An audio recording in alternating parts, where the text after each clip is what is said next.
Annabi yana ba da kyauta mai yawa, yana ba da kyauta yana daɗawa. Annabi yana yafiya idan aka yi masa ba daidai ba. Annabi yana haƙuri idan aka ɓata masa. Sannan annabi yana tausayin al'ummansa baki ɗaya. La ilaha illallah Muhammadu Rasulullah sallallahu alaihi wasallam. Annabi mai son al'umma, mai ƙaunar al'umma.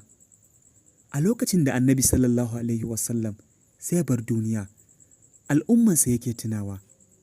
Haka a ranar tashin al'iyama idan ya tashi nan ma al'ummansa yake tambaya. La ilaha illallah Muhammadu Rasulullah.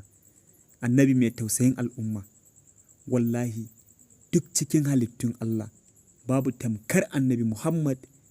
Ya Allah ka ƙara annabi daraja. Ya Allah ka ƙara annabi daraja. Ya Rasulullah, ya Nabiyullah, ya Habibullah, ya Aminullah, ya Al-Mustafa mai gaskiya da amana. Sallallahu alaihi wasallam.